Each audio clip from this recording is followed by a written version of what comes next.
Good evening, everyone. You are watching GV Foundation with the SK sir, and today we are going to be talk about the gravitation chapter. कल हमने कुछ series में question लिए थे, आज हम numerical की बात करेंगे।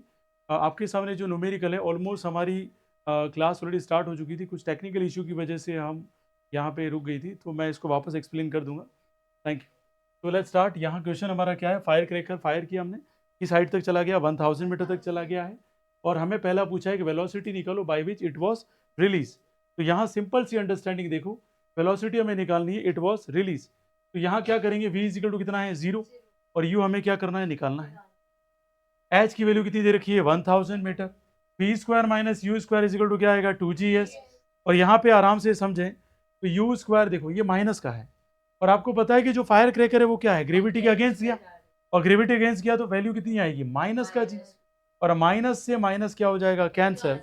तो U square is equal to कितना आ जाएगा 2 इंटू 98 19600, और स्क्वायर रूट करेंगे 19600 का तो कितना आ जाएगा बेटा 140। सिमिलरली हमने सेकंड क्वेश्चन को अप्रोच करने की ट्राई की, हमने देखा टाइम निकालने को बोला है, और हमें यहाँ पे किसकी वैल्यू पता है, वेलोसिटी की, इनिशियल वेलोसिटी की वैल्यू हमें निकाल दी थी। इनिशियल वेलोसिटी और टाइम के बीच में रिलेशन निकालें तो हमें ऑलरेडी पता है कि कौन सी इक्वेशन अप्लाई हो जाएगी फर्स्ट, और हमने अप्लाई की v is equal to U plus G T, और यहाँ पे v की वेलोसिटी कितनी हो जाएगी 0, और फाइनली u की वैल्यू हमारे पास ऑलरेडी निकाली हुई है तो 140 हमने रख दिया, और g यहाँ पे अगेंस्ट है डायरेक्शन में तो माइनस का हो गया, और माइनस 9.8 इंटू क्या कर दिया t, और t की वैल्यू अगर निकालेंगे तो यहाँ से अगर कैंसिल करें कितनी बार जाएगी जल्दी बताओ फटाफट।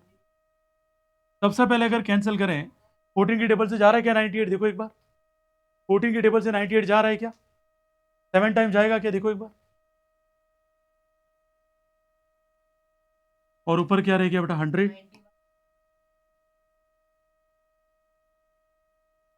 14 की टेबल 7 टाइम करेंगे तो बेटा 90 बनाता है बेटा, 13 का टेबल थोड़ी पूछा है बेटा, थोड़ा सा ध्यान रखो बेटा, अपना ख्याल रखो बेटा, समस्या ही समस्या बेटा लाइफ में। ठीक है, तो 100/7 करेंगे, क्या करेंगे बेटा 100/7। चलिए 100/7 करके बताइए आंसर क्या आएगा। 14 पॉइंट क्या आ जाएगा 28 सेकंड आ जाएगा। अरे 7 1 जा 7 यार, है सिंपल सी बात है यार, ऐसा कोई धमाकेदार नहीं था ये न्यूमेरिकल, बहुत सिंपल था। क्या ये समझ में आ गया क्या, कोई डाउट है किसी को इसमें?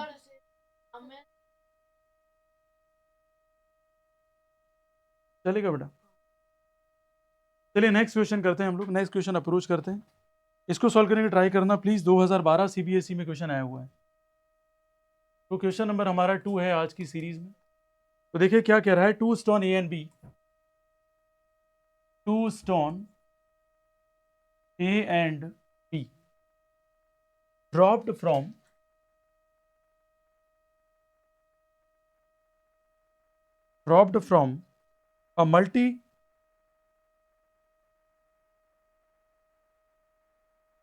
a multi-story building.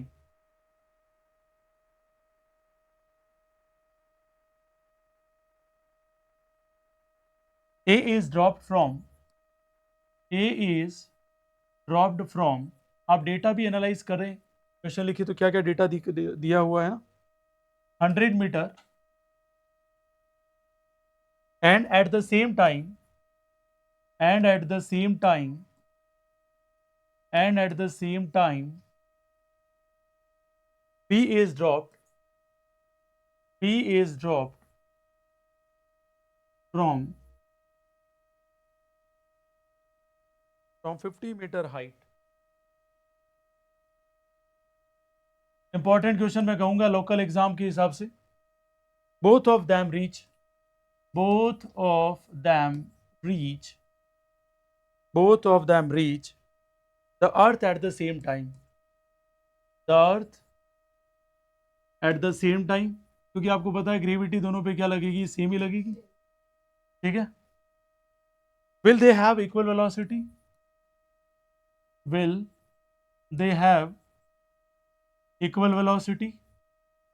अगर 4 नंबर का क्वेश्चन आया तो डेफिनेटली ये न्यूमेरिकल देगा ही देगा।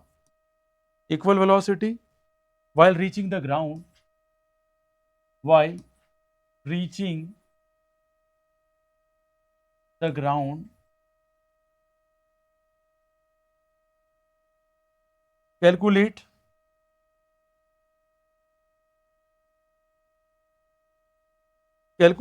and find out the answer. और यहाँ पर भी यही सेम कंडीशन है बेटा कि जी की वैल्यू आपको क्या लेनी है, 9.8 मीटर पर सेकंड स्क्वायर, ये वैल्यू लेनी है। और आपके पास आराम से 2 मिनट हैं, और सॉल्व करके बताओ मुझे what will be the answer of this question.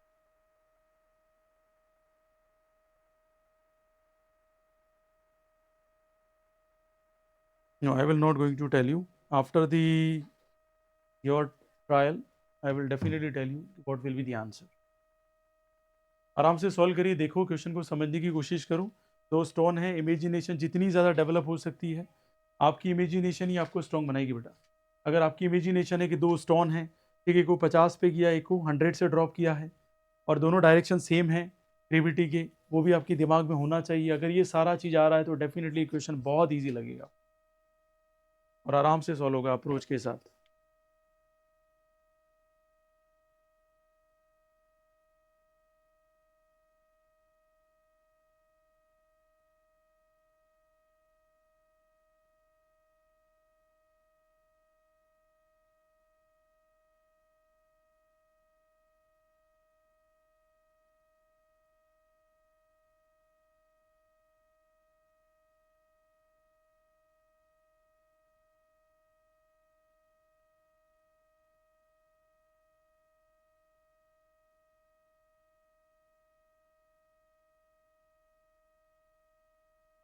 यहाँ जाओ बेटा, यहाँ पे आ जाओ। Thank you.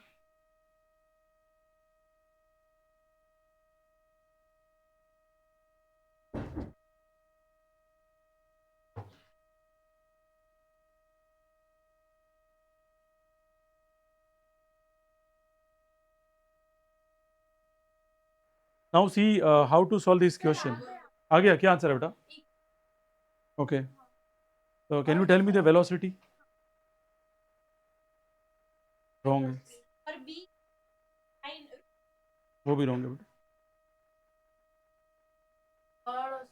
140 आ रही है बेटा।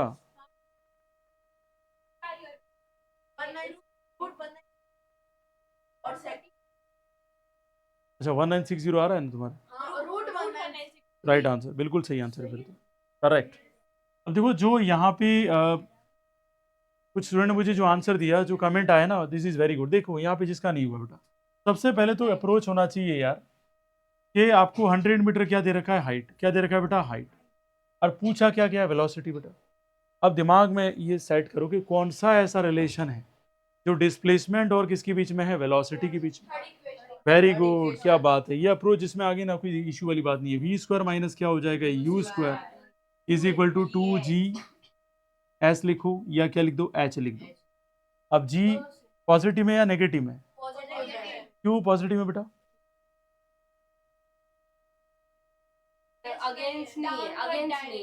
स्टोन है वो क्या जा रहा है, डाउनवर्ड डायरेक्शन में बेटा, ग्रेविटी की सेम डायरेक्शन में। बात समझ में आ गई बेटा? तो सिंपल सी बात है। और आपको पता है यहाँ फाइनल वेलोसिटी क्या है, 0। फाइनल वेलोसिटी 0 की इनिशियल वेलोसिटी 0 बेटा, ध्यान रखना, ऐसी गलती नहीं कर रहे हैं ना। इनिशियल क्या रहेगी, 0, तो v इज इक्वल टू क्या हो जाएगा, √2gh। और ये किस पे निकाल रहे हैं, 100 पे निकाल रहे हैं। तो यहाँ क्या आ जाएगा, 2 इंटू क्या आ जाएगा 9.8 इंटू क्या आ जाएगा, h की कितनी वैल्यू 100 है, और पॉइंट हटाए 0 से 0 क्या हो जाएगा, कैंसर। तो 1960 मीटर पर सेकेंड। आगे देखें, सेकेंड केस में देखेंगे बेटा कितनी है, 50 मीटर है, और फर्स्ट केस में कितना था, 100 मीटर। सेकेंड केस ही लिख देते हैं इधर। सेकेंड केस की स्टडी अगर हम करें तो नाउ सी दैट, अगेन मैंने आपको बोला था शॉर्ट ट्री के हिसाब से कौन सी equation, v square minus you square is equal to 2as, ठीक है। और यहाँ v square minus you square a किससे रिप्लेस होगा, जी से, और एच किससे रिप्लेस होगा, एच से। और यू कितना है, ये 0 है, तो वी इज इक्वल टू कितना हो जाएगा, √2gh। अगेन क्या करेंगे, 2 इंटू 9.8 इंटू 50, और ये हटाया 10, तो कितना आ जाएगा बताओ, रूट में कितना आंसर आएगा, 9 मीटर पर सेकंड। और इससे साफ साफ पता चल रहा है बेटा, साफ साफ पता चल रहा है कि वेलोसिटी इक्वल नहीं है। और you can say that velocity जो 100 मीटर वाली है वो किससे ज़्यादा है, 50 मीटर वाले से। बात समझ में आ गई क्या? वेलोसिटी ज़्यादा किसकी, इसकी, किससे, इससे। क्या यहाँ तक कोई डाउट है किसी को? आया समझ में? कंफर्म है बेटा? ठीक है, तो फिर नेक्स्ट क्वेश्चन पे चले बेटा। चलिए, दो न्यूमेरिकल मैंने करवाए, दोनों के दोनों इंपॉर्टेंट थे, और ये बहुत स्टूडेंट तो यहाँ अप्रोच कर गए हैं, कुछ स्टूडेंट अभी भी लाइक कर रहे हैं। लेट्स सी नेक्स्ट क्वेश्चन कैसे अटेंड करते हैं। क्वेश्चन नंबर 3 की अगर बात करें हम लोग, तो थर्ड में बिल्कुल सिंपल सा क्वेश्चन दे रहा हूँ मैं आपको। What happened to the magnitude of the force, what happened to the magnitude of the force between two objects, between two objects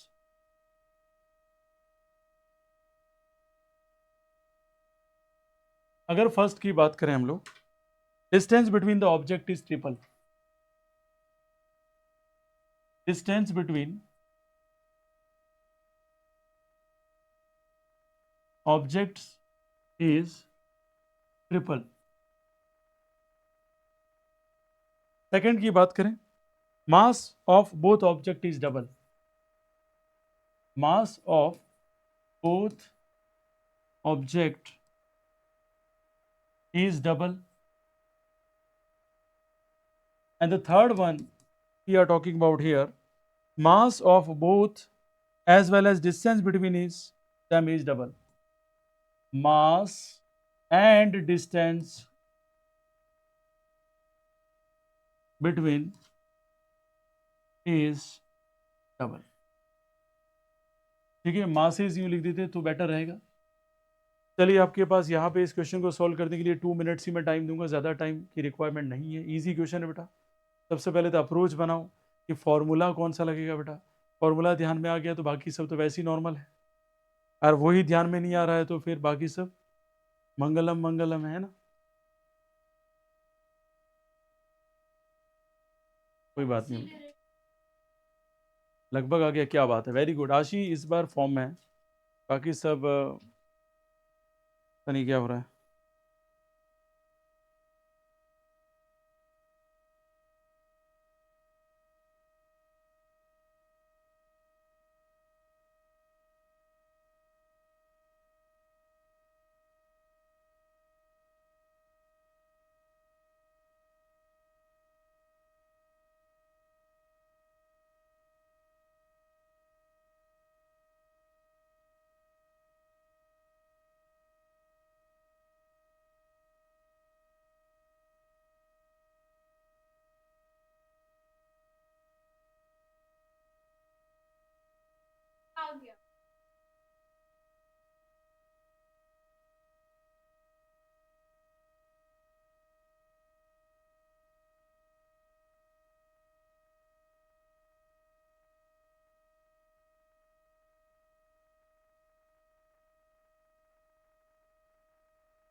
तो it's a very simple, let's see. पहले पहले केस देख लेते हैं, already your time is gone. अब कैसे इस type के तीनों क्वेश्चन हो सकते हैं, देखो एक बार अगर यहाँ समझा रहे हैं बेटा, उसके बाद भी अगर आप ट्राई नहीं करते हो घर पे जाके, एटलीस्ट 18-20 मिनट का वीडियो होगा मुश्किल से, उसको भी अगर आप नहीं पॉज करके खुद सॉल्व नहीं कर सकते वापस रिपीट होकर, इसी टाइप का क्वेश्चन मिलेगा आपको। ठीक है, फिर आप बोलेंगे सर हमारे फिजिक्स बहुत टफ है। फिजिक्स टफ नहीं है बेटा, टाइम मांगती है, और आप टाइम नहीं दे पाते। F is equal to formula क्या होता है, G m1 m2/r²। पहली केस की बात करें बेटा, समझने की कोशिश करना, डिस्टेंस को ट्रिपल कर देना है। क्या कर देना है, ट्रिपल। देखो ये तो नॉर्मल फोर्स है इसका बेटा, अब हमें बोला है कि इसका न्यू फोर्स, न्यू फोर्स का क्या लिख देंगे, एफ डैश। क्या लिख देंगे, एफ डैश। जी का जी लिख दिया बेटा। और अब हमारा टारगेट है, यहाँ क्या बोला है, ट्रिपल कर। m1 को कोई नहीं छेड़ना है, m2 को कुछ भी छेड़ना नहीं है, और इसको 3r कर दे, और इसका क्या कर दे, होल स्क्वायर। अब कंपेयर करना है ना, आगे जाके समस्या वहाँ पैदा हो जाती है। बच्चा यहाँ तक भी पहुंच जाता है, लेकिन उसे समझ में ही नहीं आता करना क्या है। ये 9r² हो गया। अब अपने को ये पता होना चाहिए यहाँ से लगाकर यहाँ तक ये पूरी वैल्यू किसकी, f की है।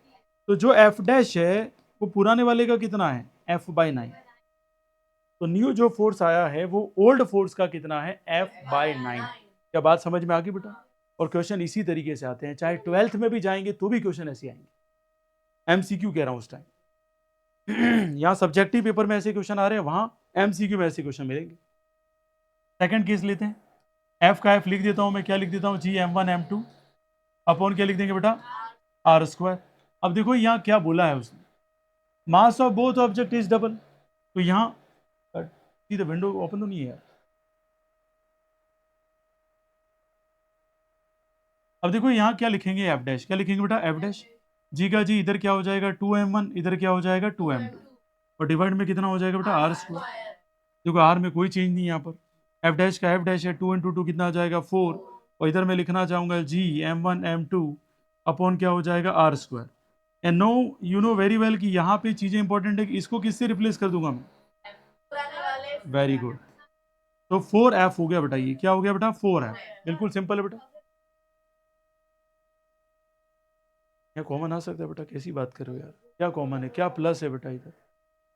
कभी कभी तो मुझे डाउट हो जाता है कि मैं अपने कॉन्सेप्ट नहीं भूल जाऊँ। ठीक है बेटा, यहाँ प्लस और माइनस कहीं है बेटा, कॉमन ले लेंगे बेटा।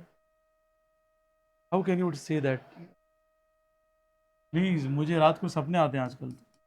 F is equal to, again formula क्या लिखूंगा मैं, Gm1m2 अपन क्या लिखूंगा बेटा, r²। अब यहाँ पे ये बोला है कि आप डिस्टेंस को भी डबल करिए और मास को भी क्या कर दीजिए बेटा, डबल।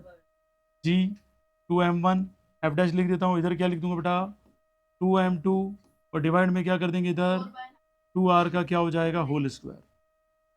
2r का क्या हो जाएगा बेटा होल²। अब थोड़ा सा दिमाग लगाइए, मास और डिस्टेंस दोनों को डबल किया बेटा, जो कह रहा वैसा करेंगे ना, मुझे नहीं लगता कहीं पर भी कोई प्रॉब्लम आएगी बेटा।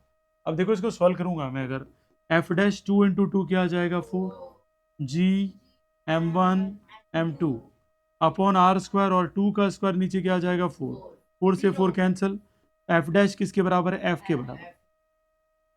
इस टाइप के ऑप्शन होता है बेटा। अब मैंने तीनों टाइप मतलब अलग अलग क्वेश्चन करा था तो वीडियो बहुत लंबा हो जाता, तो मैंने बेटर तरीके से क्या करा दिया कि एक ही क्वेश्चन में 3 क्वेश्चन करवा दिए। क्या बात समझ में आ गई बेटा, इसमें कोई डाउट है तो बोलो बेटा,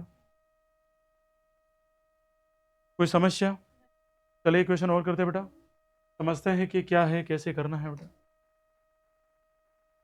और जितना आप ट्राई करेंगे घर पे उतना बेटर रहेगा, बिना प्रैक्टिस के आएंगे तो आपको ऐसे ही लगेगा कि मैं आपको परेशान कर रहा हूँ, इसके अलावा कोई रियलाइज़ नहीं होगा बेटा आपको।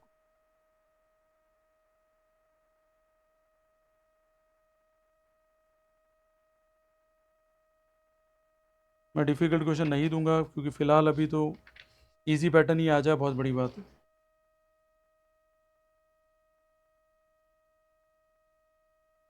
Okay, now can you tell me one theoretical question I am writing here, देखते हैं कौन क्या आंसर देता है। चलो एक न्यूमेरिकल ही लेता हूँ। न्यूमेरिकल नंबर कौन सा हमारा ये, चलो देखिए fourth numerical, if the weight of a person on earth is 80 Newton, then the weight का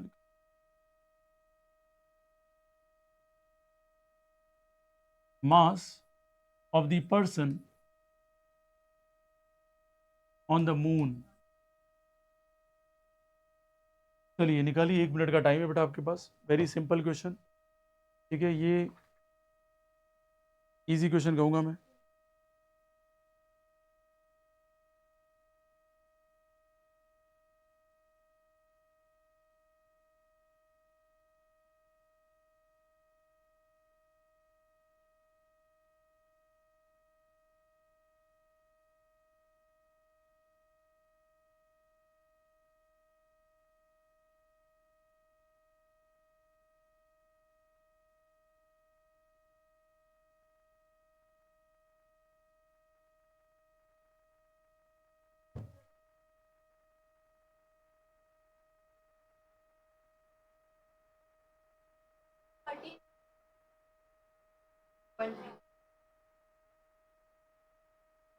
मैं लिख भी लेता हूँ यहाँ पे, आप जी क्या ले सकते हैं, 10 ले सकते हैं।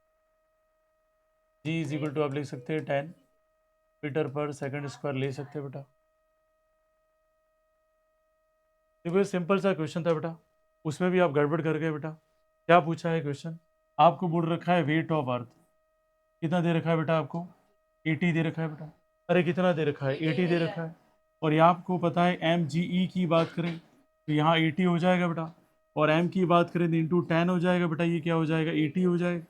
एम इज इक्वल टू कितना हो जाएगा 80 बाई कितना हो जाएगा 10, तो ये हो गया 8 किलोग्राम। कितना हो गया बेटा 8 किलोग्राम। मास अगर अर्थ के ऊपर देखें या मून के ऊपर देखें तो ये कितना रहेगा 8 किलोग्राम ही रहेगा। Answer is 8 kilogram. क्योंकि क्वेश्चन आप पढ़िए, थोड़ा सा ध्यान दीजिए, mass of the person on the moon, mass की बात की बेटा। तो it's not an sorry related question, it's only your concept, you must be build up यार, कि this is the time eventually you must be use in righteous way. यहाँ तो कोई डाउट है बेटा किसी को, अरे आया उड़ गया समझ में आया, कंफर्म बेटा। Very simple question but it takes time to understand. Simple question था, बस मैंने घुमा क्या दिया, मैंने वेट की जगह क्या पूछ लिया, मास।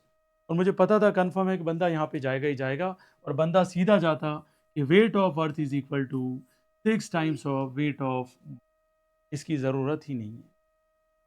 तो क्वेश्चन हमेशा देखो, सीबीएसई हमेशा आईक्यू चेक करती है बेटा, ध्यान रखना, वो कभी नहीं चाहती। अप्लाइड क्वेश्चन सीबीएसई में ज़्यादा आते हैं बजाय स्टैटिक के, और आरबीएसई हमेशा स्टैटिक क्वेश्चन लेती है। स्टैटिक मतलब आपको पूछ लिया गया what do you mean by gravitation, तो ग्रेविटेशन सभी को पता है फिक्स है, उसका कोई चेंज कर सकते हैं क्या, नहीं कर सकते। लेकिन एप्लीकेटिव क्वेश्चन कौन देगा आपको, सीबीएसई। बेटर है कि उस तरीके से आप तैयारी करेंगे तो मेरे लिए भी बेस्ट है और आपके फ्यूचर के लिए भी बेटर है। यहाँ तक कोई समस्या बेटा आया। एक लास्ट क्वेश्चन ले रहा हूँ बेटा, एक लास्ट क्वेश्चन देख लेते हैं। लास्ट कर ही सकते हैं बेटा, क्योंकि मुझे उम्मीद है कि आप लोगों में बहुत potential. Let's see the last question number 5। Question number 5 आप ट्राई करना।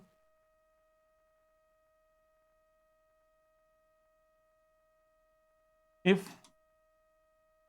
The mass of an object on moon is 20 kilogram, then find the, same pattern का दिया था कि पता चले कौन क्या है, किसकी माइंड प्रेजेंट है क्लास में। Weight of person on moon.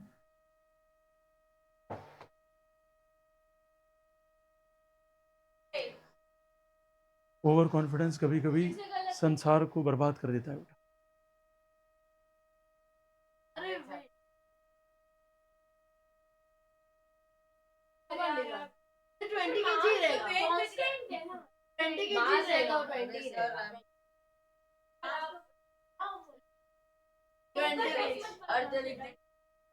मैं नहीं डरा रहा हूँ बेटा, इसी बुक में क्वेश्चन लिखे हुए हैं 2012, 2013, 2015, इसमें ये टाइप के क्वेश्चन पूछे गए हैं बेटा। और आप कह रहे हो भाई कैसे, क्वेश्चन सीधा पूछा, मास ऑफ जो मून है या कहीं पर भी हो मास तो क्या रहता है कांस्टेंट, और पूछा है वेट ऑन मून, और वेट ऑन मून का फॉर्मूला क्या होगा, एम जी, और इधर क्या लगेगा एम लगेगा, और एम कितना है 20, और जी और ऑन मून कितना होता है 1.6 होता है बेटा। 9.8 कहाँ पे होता है, अर्थ के ऊपर होता है। तो यहाँ जैसे हटा बेटा, 0 से 0 कितना है 32, और यहाँ पे जो भी है न्यूटन रहेगा बेटा। 1/6 रिलेशन पढ़ा था कि नहीं पढ़ा था बेटा? अच्छा ऐसा तो कहना ही मत बेटा, अभी मैं समझा भी देता हूँ। जो ऐसे मुंडी हिलाते हैं बेटा, उनकी मुंडियाँ नीचे हो जाएगी, अभी देख लेना। 6 टाइम वेट ऑफ मून बोलते हैं बेटा, और weight of moon is equal to 1/6 weight of earth पढ़ा है। और अगर मैं यहाँ लिखूँ एम, सुन लेना बेटा, एम जी एम लिखूँ और इधर 1/6 लिखूँ, यहाँ भी क्या लिखना पड़ेगा, एम जी ई लिखना पड़ेगा। एम से एम क्या हो गया कैंसर, और आप जी की वैल्यू कितनी रखोगे, इधर 9.8 रखोगे और डिवाइड में 6 करिए बेटा, ठीक है। तो समथिंग जो भी आंसर आएगा वो कितना आएगा, 1.6 ही आएगा। तो ये चीज पढ़ी नहीं थी बेटा, निकालनी पड़ती है। आप ये तो पढ़ा था आपने, इसी से निकाली जाती है बेटा। आप ये सोचते हो खाली सब स्टैटिक बता दीजिए हमें, static is not every time. CBSE always demand practice, time as well as your IQ level. If you have a great IQ, definitely you can do anything. ठीक, अच्छा ये बताइए मुझे CBSE को ज़्यादा प्रेफर क्यों करते हैं आजकल? जितनी कॉलेजेस हैं या कंपटीशन एग्जाम में वो ज़्यादा सक्सेसफुल क्यों है? क्योंकि वर्सेटाइल ज़्यादा है कंटेंट जो है वो। Are you getting my point? All boards are very good but versatile ज़्यादा यहाँ पे। Okay, I hope so you understand today's class. Thank you so much to come at GV Foundation and with SK sir. Thank you so much. I hope so you are good at home. स्वस्थ रहो, तंदुरुस्त रहो और मस्त रहो।